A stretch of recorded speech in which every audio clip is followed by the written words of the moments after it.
Welcome everybody to today's session, Insurance for the Different Stages of Life.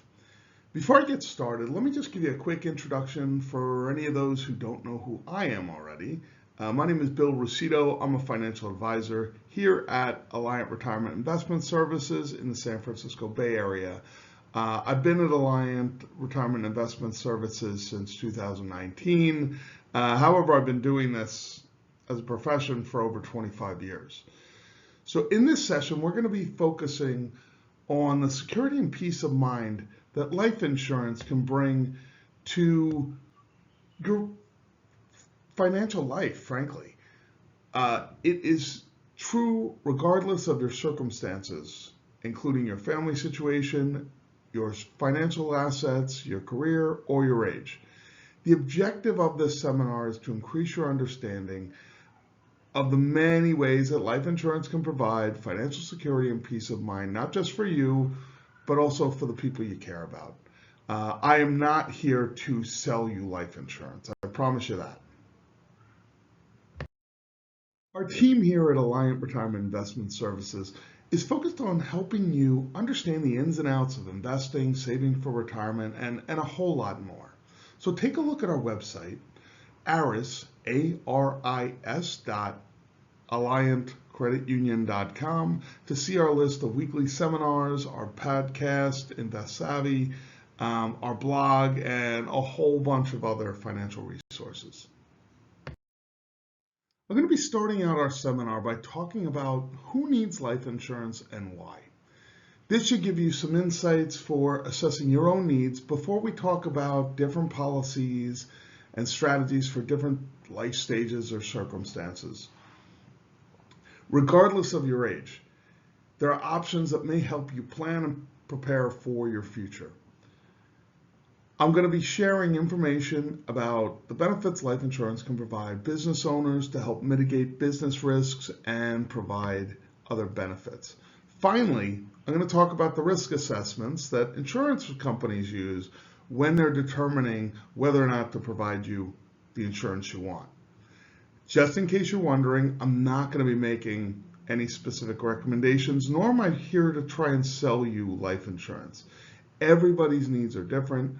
My purpose here today is to raise awareness of your options and the strategies that may work in your benefit. With this information, you should have a better idea of what you need or want, and more confidence in exploring these options with a trusted professional. So what do you say we get started?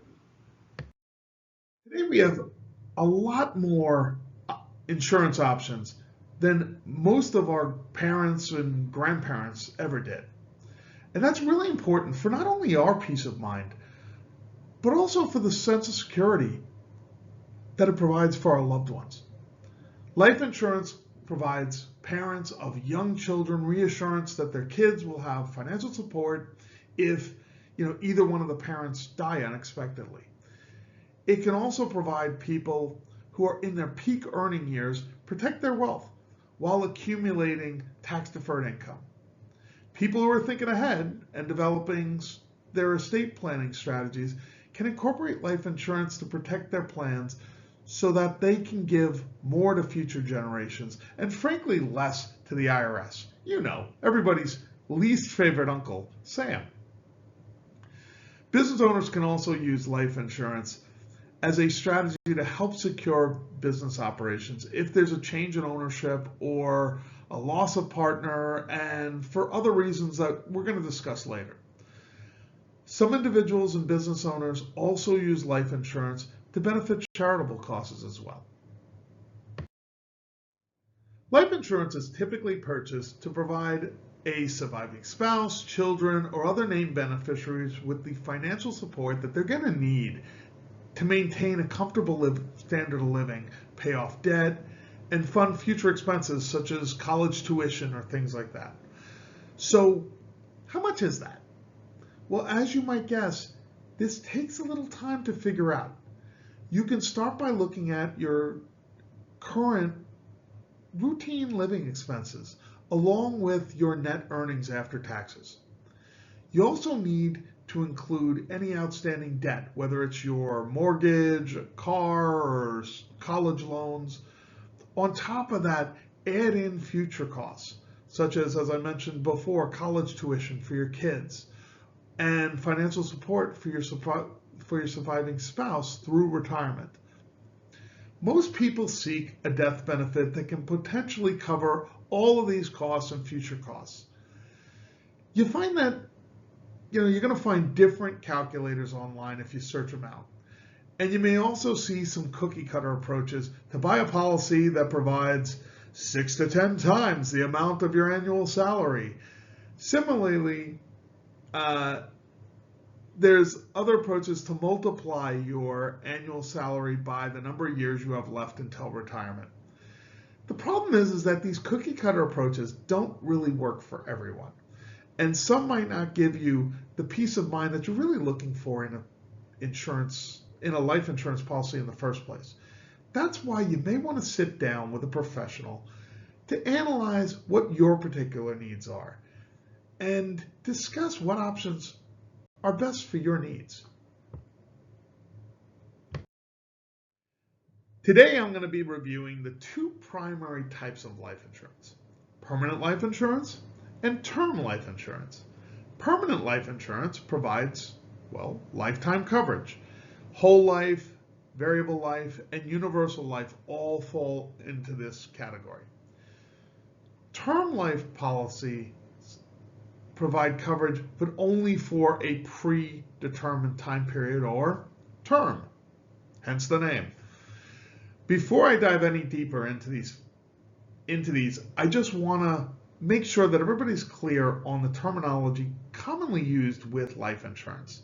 So I'm going to give you a quick review.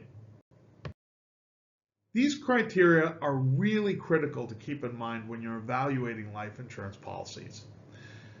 Premium are the monthly, quarterly, or annual payments required to maintain the coverage. Cash value, not to be confused with face value, is the tax-deferred savings portion of a permanent policy that can be borrowed from. Convertibility, say that quickly 5 times, convertibility, is the option to convert from one type of policy to another, say from a term to a permanent. Usually this does not require a physical exam. Face value, not to be confused with cash value, is the death benefit, the stated value that the beneficiaries are set to receive.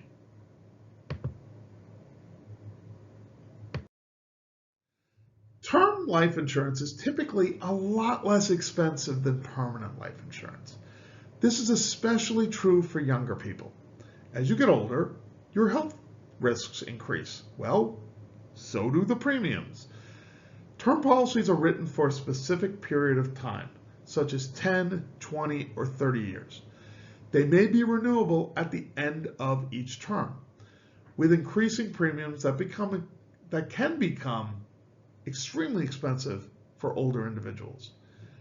Level term policies lock in the annual premium cost for periods that can range, again, up to 30 years. Some people choose a type of term insurance called decreasing term insurance.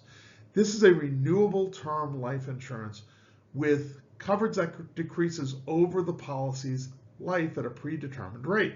It's sometimes referred to as a form of mortgage insurance, since it can be written to match the amortization schedule for someone's mortgage principal. The face value steadily declines over the term while the premium stays constant. Something everybody needs to remember about term insurance policies, though, is that they have no cash value. Unlike other types of insurance, benefits are paid only if you die during the term of the policy. If you die the day after your term ends and you haven't renewed, well, thanks for playing. You're not covered and your beneficiaries won't receive anything. But you want to make sure that you still have that need.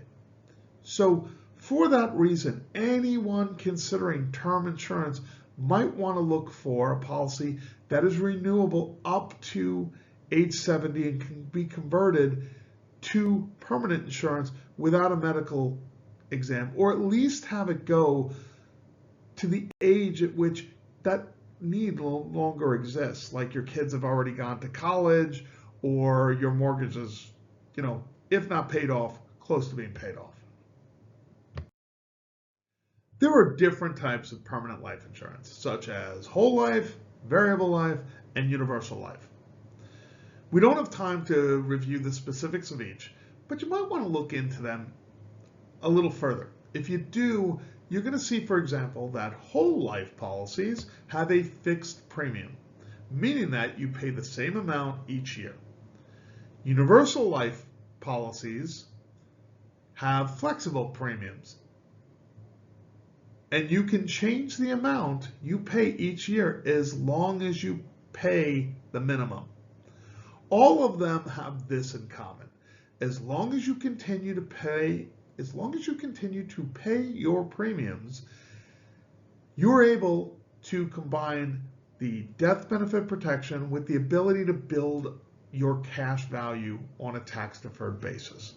The cash value is money in your policy that you can borrow against or withdraw if necessary. As the policy value increases, you may also be able to borrow up to 90% tax-free at relatively low interest rates. However, if you don't repay the money borrowed from your policy, it then becomes taxable as income. Also, if you're younger than 59 and a half, you may be penalized with an additional 10% federal tax. Because there's so many complexities to different policies that you may want to consider, talk to a consultant, talk to a financial planner who is well versed in different insurance policies. Together, you can determine what insurance products and how much coverage would make the most sense for you, if any, and what type is the best for you. If you think about what your life was like 20 years ago and what it might look in 20 years, you can appreciate the different perspectives that we gain as we make this journey through life. Like any journey, we can expect to encounter delays, detours, and emergencies along the way, so it helps to be prepared. Adopting life insurance strategies for your different life stages helps you do that. That's not saying that everybody in the same age group has the same life insurance needs, but they're more likely to share common financial needs and goals than those who are 20 years older or younger than themselves, obviously. For example, a young couple with a new baby and a huge mortgage won't have the same needs or insurance concerns as a couple preparing for retirement. Make sense? So keeping this in mind, I'm going to review possible life insurance needs and how life insurance can be incorporated into financial strategies for different stages of life, from young investors to retirees.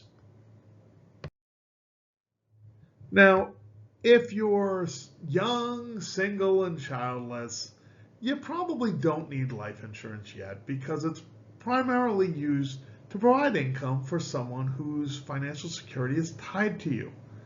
Now, some financial experts say it's still worth considering, though, that because premiums are relatively low for young and healthy people, so you may want to start to think about that, what your needs are going to be in the future if you plan on getting married or having a family.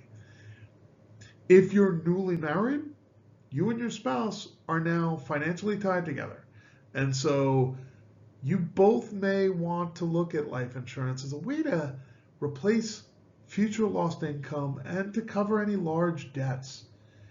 If you're raising a family, life insurance can play even more of a critical role.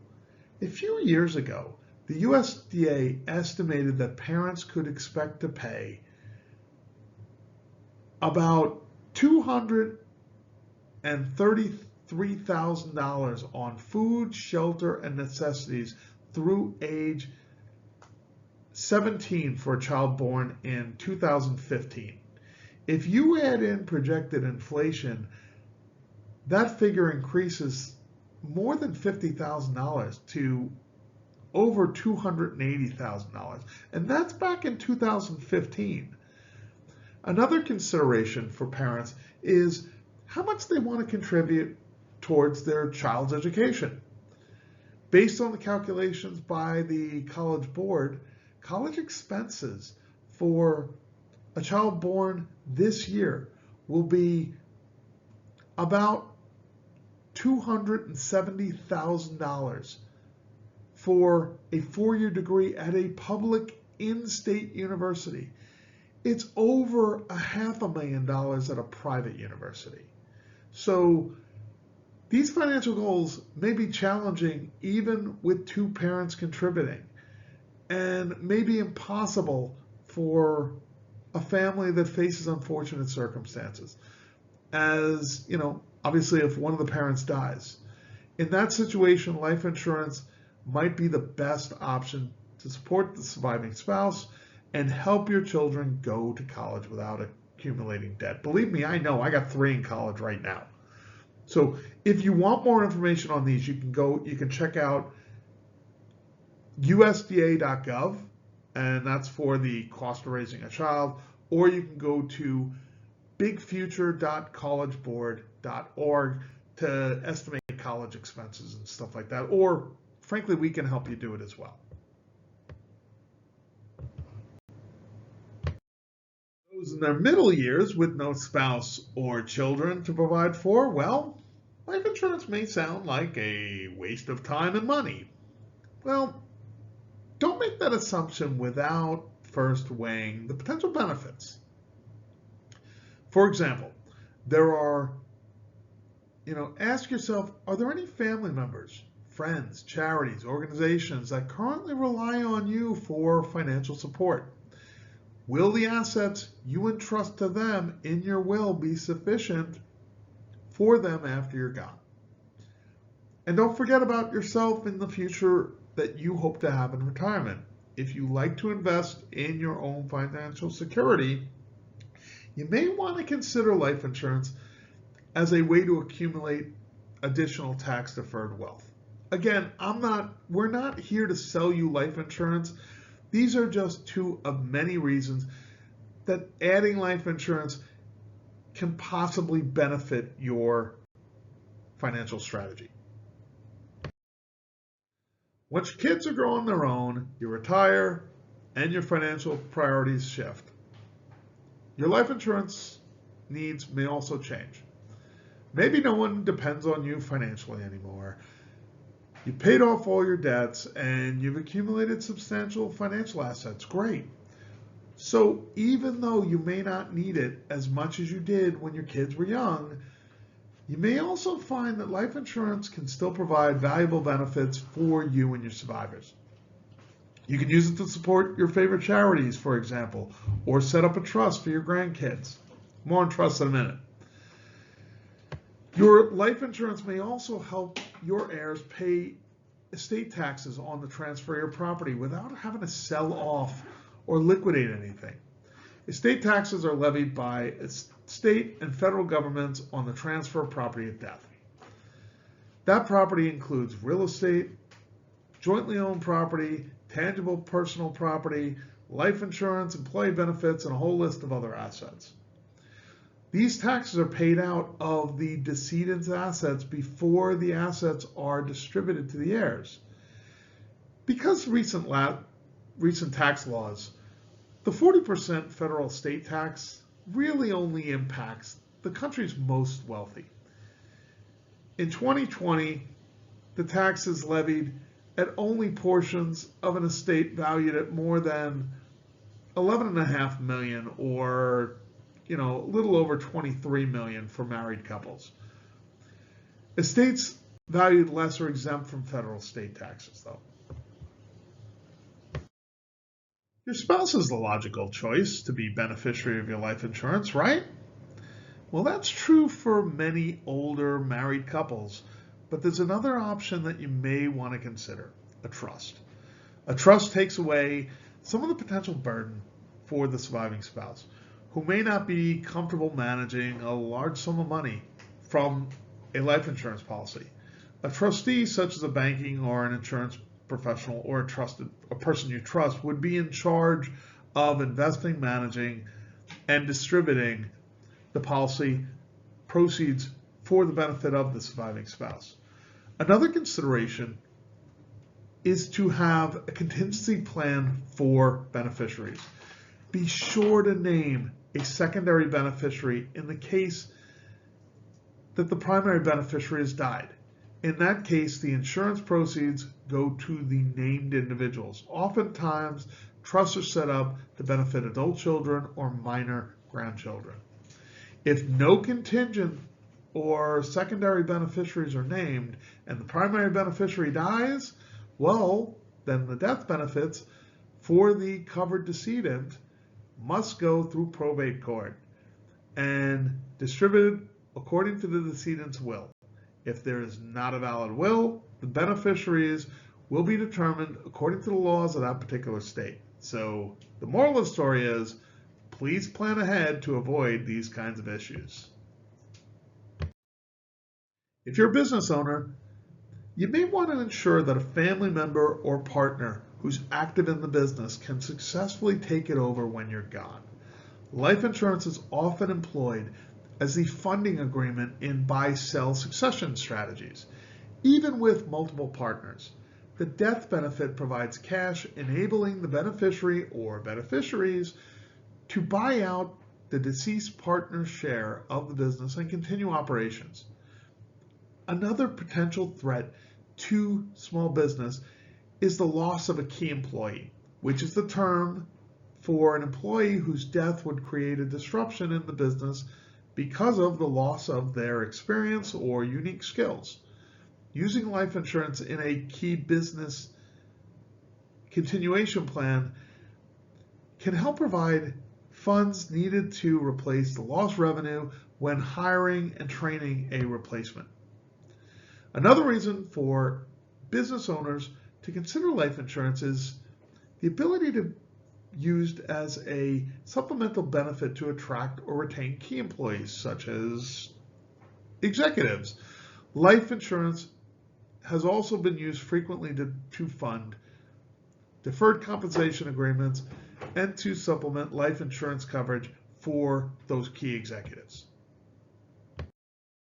Now, before approving any life insurance coverage for you, the insurance company will want to evaluate any potential risks, whether it's to your health, finances, lifestyle, job, or other considerations. Some of the most dangerous professions, by the way, are logging, roofing, farming, and piloting airplanes. After evaluating these risks, along with the requested coverage amount, the insurance company will decide whether to insure you or not. Many insurance companies require an in-person medical exam.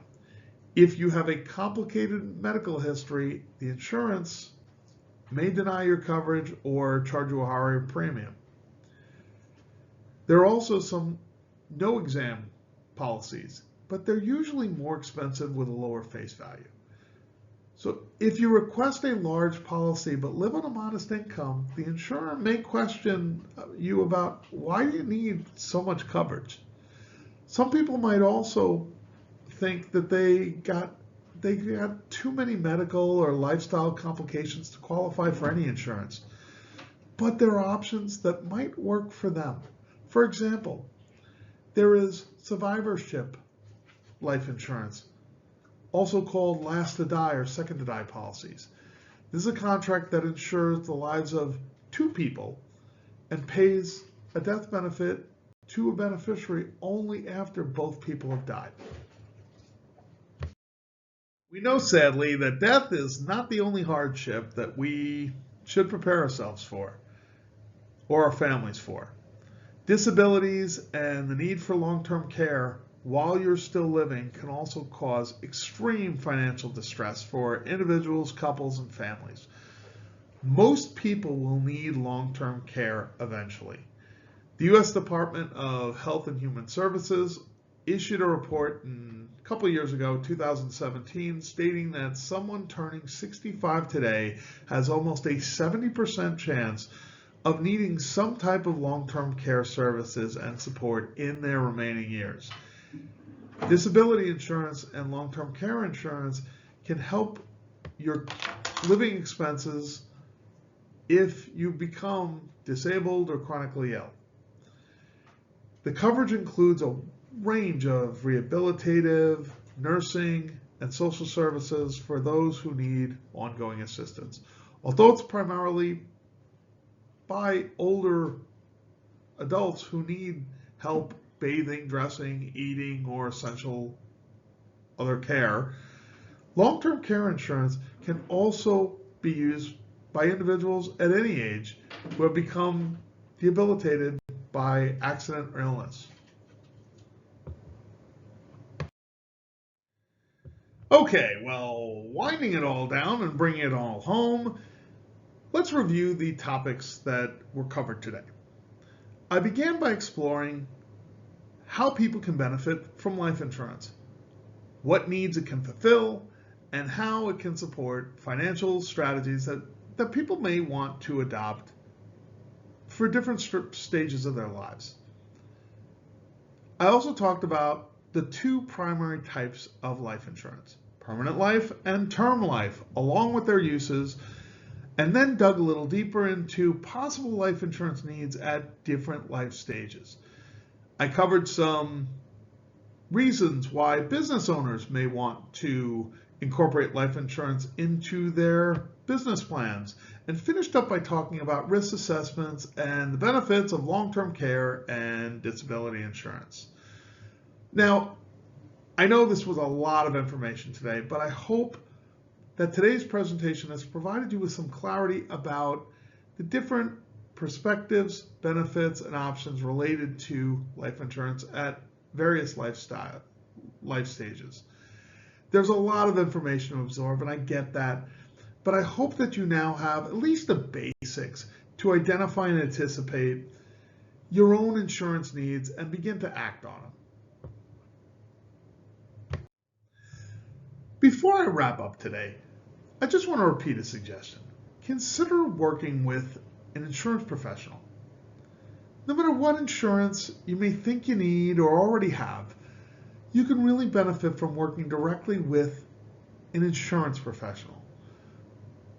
The information that I've provided you is just a broad overview of the choices available. A professional can help sift through all the details and find solutions that are specifically tailored that'll work best for you and your family. So thank you so much for joining me today, and feel free to contact me with any questions you guys have.